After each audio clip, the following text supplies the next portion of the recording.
అదే విధముగా మనము చూసుకున్నట్లయితే జెఫన్యా గ్రంథము 1వ అధ్యాయము 18వ వచనంలో చూసుకున్నట్లయితే, యెహోవా ఉగ్రత దినమున తమ వెండి బంగారములు వారిని తప్పింపలేకపోవును. ఈ దినమున అంట ఏమి తప్పింపలేకపోతాయంట?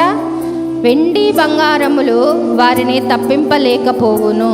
వెండి బంగారముల కొరకు మీరు పరుగులెత్తుతూ ఉన్నారేమో, వాటిని కొనాలి అని, వాటిని పెట్టుకోవాలనని, వాటిని ఆభరణములుగా చేసుకొని వాటిని చూస్తూ మీరు మురిసిపోతూ ఉన్నారేమో. అవి మిమ్మల్ని ఏ రోజు కూడా మిమ్మల్ని తప్పింపచాలవు. ఉగ్రత దినమున తమ వెండి బంగారములు వారిని తప్పింపలేకపోవును. రోషాగ్ని చేత భూమి అంతయు దహింపబడును. రోషాగ్ని చేత భూమి అంతయు ఏం చేయబడుతుందంట?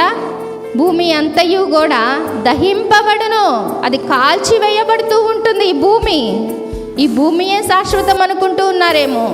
భూమి మీద చేస్తూ ఉన్న కృత్యములన్నీ శాశ్వతం అనుకుంటూ ఉన్నారేమో. ఇది కాలిపోయే దినము ఒకటి వస్తూ ఉంటుంది. హఠాత్తుగా ఆయన భూనివాసులందరినీ సర్వనాశనము చేయబోచు ఉన్నాడు. హఠాత్తుగా జరుగుతుంది, చెప్పి రాదు. ఏ క్షణము వస్తుందో తెలియదు.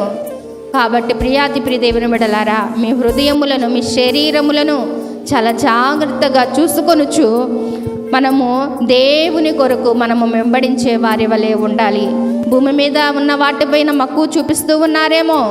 భూమి మీద ఉన్న వాటి మీద ఎక్కువగా కూడా ఆశ కలిగి మీరు జీవిస్తూ ఉన్నారేమో. భూనివాసులందరినీ సర్వనాశనము చేయబోచు ఉన్నాడు. ఈ సర్వనాశనము చేయబోయే వారిలో మీరు కూడా ఉన్నారా? ప్రియాతి ప్రియ దేవుని బిడ్డలారా, ఈ యొక్క వాక్యము మీ చేత దేవుడు పలికిస్తూ ఉన్నాడు. కాబట్టి మీరు తప్పకుండా కూడా రక్షణ మార్గముని పొందేవారిగా ఉండాలి. సర్వనాశనము మీ కుటుంబానికి రాకమునిపే, నాశనము అనేది మీ యొక్క వాకిట గుమ్మంలోనికి ప్రవేశింపక మునిపే మీరు ఏం చేయాలి అని అంటే, సృష్టికర్త అయిన దేవుడిని, ప్రభు అయిన యేసుక్రీస్తు వారిని హత్తుకొని రక్షణ పొందేవారిగా ఉండాలి. ఆయన యొక్క మహాదినము ఎలా వస్తూ ఉన్నదంట? సమీపముగా వస్తూ ఉన్నది. ఆయన మహాదినము ఏ విధముగా వస్తూ ఉన్నది? అతి శీఘ్రముగా వస్తూ ఉన్నది. మనం ఏం చేసేవారిగా ఉండాలి? ఆలకించేవారిగా ఉండాలి. మీరు ఆలకిస్తూ ఉన్నారా? ఆలకించాలి. ప్రతి ఒక్కరూ కూడా ఆలకించాలి. ఉగ్రత దినమున ఎవరెవరు మహారోదనము చేస్తూ ఉన్నారంట? పరాక్రమశాలురు మహారోదనము చేస్తూ ఉన్నారు. ఉపద్రవము, శ్రమయు మన జీవితంలో నాశనమునకు కమ్మక మునిపే, అంధకారము గాఢాంధకారము కమ్ము దినము రాక మునిపే, మేఘములు గాఢాంధకారము కమ్ము దినము రాక మునిపే సృష్టికర్త అయిన దేవుడిని మీరు స్మరణ చేసేవారి వలె ఉండాలి.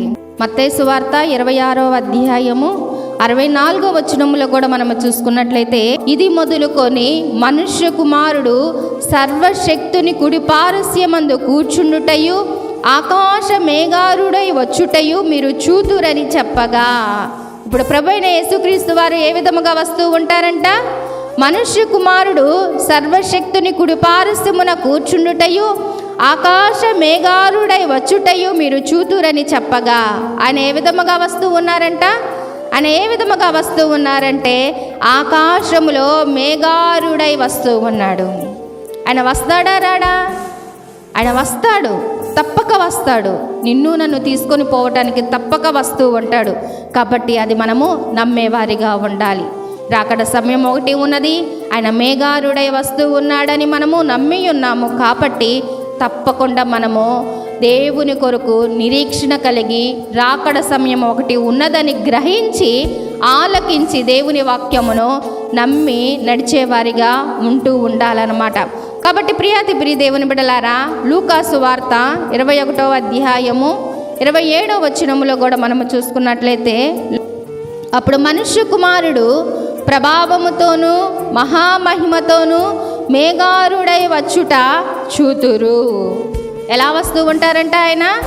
అప్పుడు మనుష్య కుమారుడు ప్రభావముతోనూ మహామహిమతోనూ మేఘారుడై వచ్చుట చూతురు.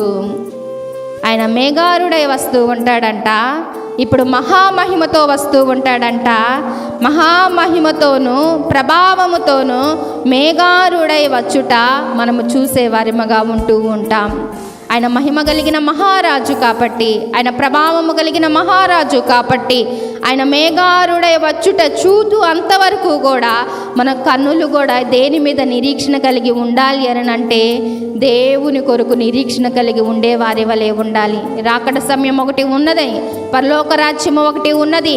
ఆ రాజ్యములో మనము వెళ్ళగలగాలి అనే ఒక గొప్ప నిరీక్షణ కలిగి ఉండినట్లయితే నీ కనుదృష్టి అంతయు కూడా లోకము వైపు ఉండకుండా పరలోక రాజ్యము వైపు ఉంటూ ఉంటుంది. ఆయన ఏ విధముగా వస్తూ ఉన్నాడంట? ఆకాశములో మేఘారుడై వస్తూ ఉన్నాడని మత్తయి సువార్తలో కనుక చెప్పినట్లయితే, లూకా సువార్తలో అయితే ఇంకా చాలా చక్కగా ప్రభావముతోనూ మహామహిమ ప్రభావముతోనూ ఆయన మేఘారుడై వస్తూ ఉన్నాడు అని లూకా గారు చాలా చక్కగా మనకి వివరించి ఉన్నారన్నమాట.